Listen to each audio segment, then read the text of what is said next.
Assalamualaikum warahmatullahi wabarakatuh.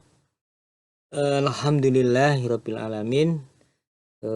Saudara-saudara para mahasiswa-mahasiswi yang berbahagia, eh, selamat bertemu kembali di hari ketiga perkuliahan fikih ibadah dan fikih munakahat. Sebelum perkuliahan pada hari ini kita lanjutkan terlebih dahulu seperti biasa, mari kita awali dengan membaca basmalah dan doa sebelum kita belajar. Bismillahirrahmanirrahim. Raditu billahi robba wabil islami dina wabi muhammadin nabiyya wa rasulah. Rabbi zidni ilma warzuqni fahma. Amin. Baik saudara, pada hari ini kita akan masuk pada materi yang kedua tentang fikih ibadah praktis toharoh menurut faham Muhammadiyah. Pada waktu kemarin di orientasi materi ketika bicara tentang fikih toharoh, ada beberapa sub materi yang nanti akan kita bicarakan.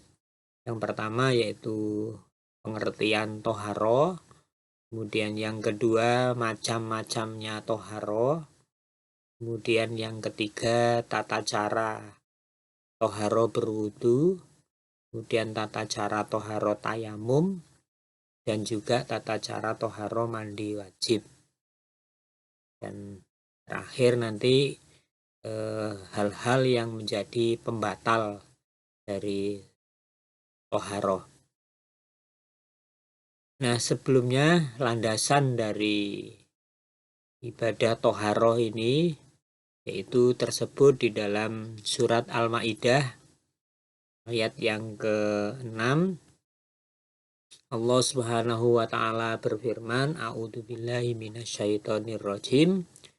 Ya ayyuhalladzina amanu idza kuntum ilas sholati faksilu wujuhakum wa aydiyakum ilal marafiq wamsahu biru'usikum wa arjulakum ilal ka'bain wa in kuntum junuban fattahharu wa in kuntum mardo au ala safarin au jaa ahadum minkum minal ghaid au lamastumun nisa falam tajidu ma'an fatayammamu sa'idan thayyiban famsahu biwujuhikum wa aydikum minhu ma yuridullahu liyaj'ala 'alaikum min haraj walaki yuridu liyutahhirakum wa liyutimma ni'matahu 'alaikum la'allakum tashkurun. Ini landasan bertoharoh disebut oleh Allah di dalam surat Al-Maidah ayat yang ke-6. Ayat di atas adalah landasan syariat toharoh. Apa yang dimaksud dengan toharoh? Toharoh adalah proses seseorang mensucikan diri dengan menggunakan media toharoh berupa air atau bisa juga embun atau bisa es ataupun debu.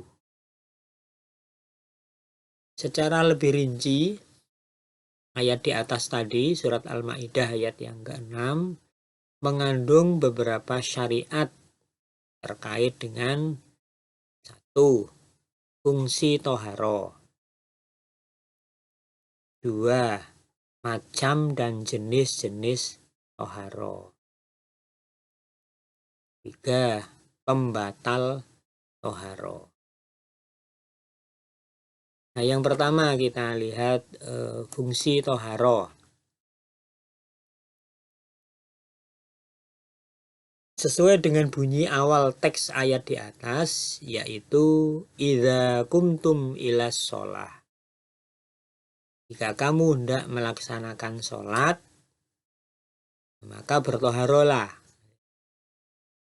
Dengan demikian, dapat dipahami bahwa fungsi utama dari toharo itu sesungguhnya adalah sebagai pembersih atau pensucian diri seseorang sebelum ia menghadap kepada Allah dalam bentuk ibadah ritual sholat. Jadi, fungsi utama dari toharo itu adalah untuk bersuci sholat, bukan untuk yang lain. Misal puasa, tidak ada sebelum orang berpuasa kemudian harus bersuci, misalkan dengan mandi, sehingga di masyarakat itu ada tradisi namanya tradisi padusan sebelum puasa. Itu tidak ada syariatnya. Jadi toharo atau bersuci itu hanya untuk orang yang akan sholat. Mau menikah, ada siraman, itu juga tidak ada syariatnya, tidak ada ketentuannya. Siraman di tengah malam hari, di malam masuk angin malah tidak jadi menikah nanti. Jadi sekali lagi toharo itu fungsinya adalah untuk orang yang akan melaksanakan ibadah sholat. Bunyi ayat tadi itu idza kuntum ilas sholat. Apabila kalian hendak melaksanakan sholat, maka fatoharo kan gitu. Bertoharolah. Nah, toharonya tadi nanti disebut pada bunyi ayat berikutnya.